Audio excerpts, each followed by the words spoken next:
Hi, my name is Jackie Yu. Today I'm going to present to you a section called Trade Spreads Indian Religions and Culture. Main idea: cultural interaction. Indian religions, culture, and science evolved and spread to other religions through trade. Why it matters now. The influence of Indian culture and religions are very evident throughout South Asia today. Terms and names. Mahayana, original teaching of Buddha, starting in the 1st century. Theravada, people who held to Buddha's stricter original teaching.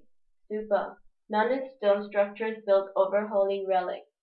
A relic is a part of a body of a saint or a venerated person.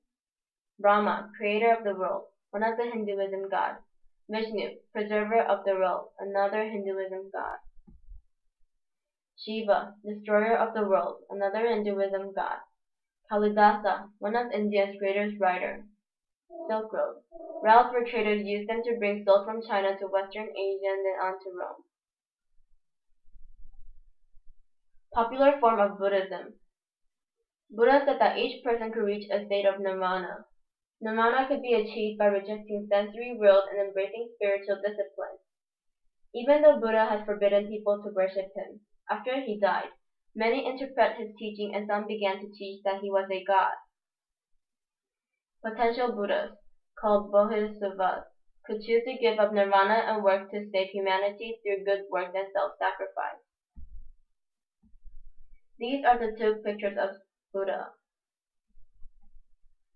Mahayana, a new idea mass religion that offers salvation to all and allows popular worship. Theravada, also known as Hinayana, people who held to Buddha's stricter original teaching. New trends in Buddhism inspired Indian art. Artists carved statues of Buddha for people to worship. Wealthy Buddhist merchants paid for construction of stupas. Hindu rebirth. During Mauryan times, Hinduism has developed a complex set of sacrifices that could only be performed by priests. Many people started to believe there was only one divine force in the universe, even though the religion itself continues to embrace hundreds of gods and trend toward monotheism was growing. The three most important gods are Brahma, Vishnu, and Shiva. Even though Brahma, Vishnu, and Shiva are the most three important, most people are still devoted to Vishnu and Shiva. This is a picture of the three Hinduism gods. On the left, we have Brahma, middle, Vishnu, and on the right, Shiva. Literature and performing arts. Literature. Kalidasa is one of India's greatest writers. He may have been the court poet for Chandragupta II, and he is famous for the play Shakuntala. In 2nd century, the city of Madri became a center of writing academy. More than 2,000 Tamil poems from this period still exist. Drama. Drama was also very popular during that time. Actors travel around to perform in cities across the region. Women and men performed in shows which combine drama and dance. Classical dance forms in India are based on techniques are explained in the book between 1st century BC and 1st century AD. Astronomy, mathematics, medicine. Astronomy. Because of the expansion of trade, it helped improve science. Sailors used stars to figure out the position at sea, which helped the knowledge of astronomy to increase. Indians adapt Western methods of keeping time.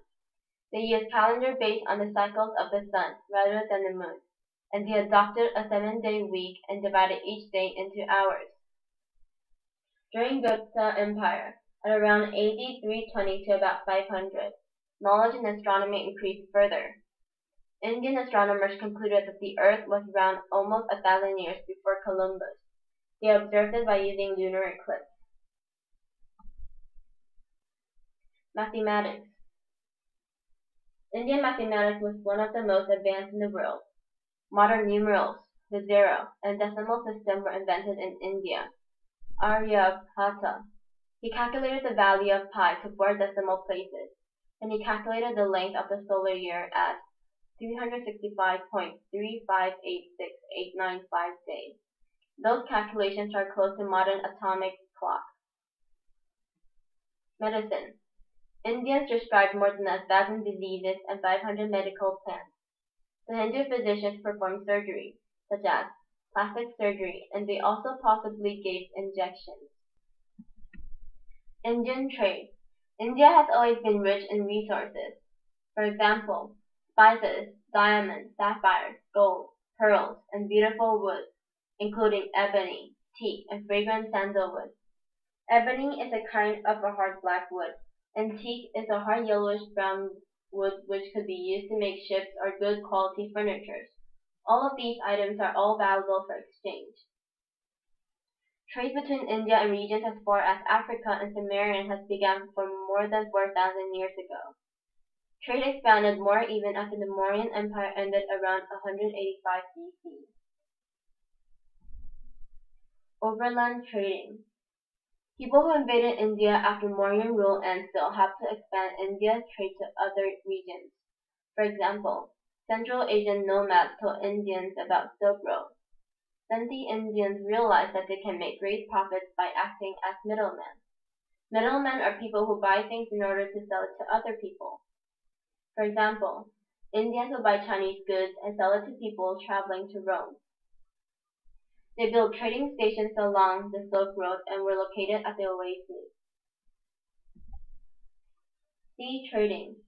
Traders used coastal routes around the rim of the Arabian Sea and up the Persian Gulf in order to bring goods from India to Rome.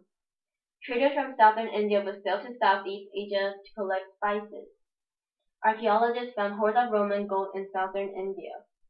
Records show that the Romans were assessed on how much the countrymen spent in India luxuries. They believed that in order to keep a healthy economy, the state must collect gold instead of spending it. Rome wasn't the only trading sea partner.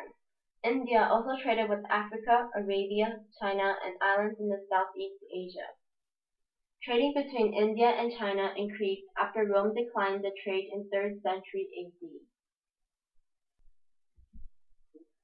This is the map of the trade route in AD 400.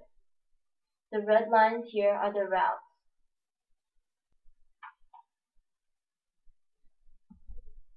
Effects on Indian trade. Increased trade led to rise of banking. Bankers were willing to lend money to merchants and charge them interest on loans. The interest rate depends on how risky the business was. During Mauryan times, annual interest rate on loans used for overseas trade was 240%, and during Gupta Empire they charged only 15 to 20% interest a year. All the Indian merchants who lived abroad brought Indian culture with them, and as a result, people around Asia adapt a variety of Indian culture. For example, it affected styles in art, architecture, and dance. Traders brought Indian religions to new regions, and Buddhism and Hinduism spread across Asia. This is the reference and the URL. Thank you for listening.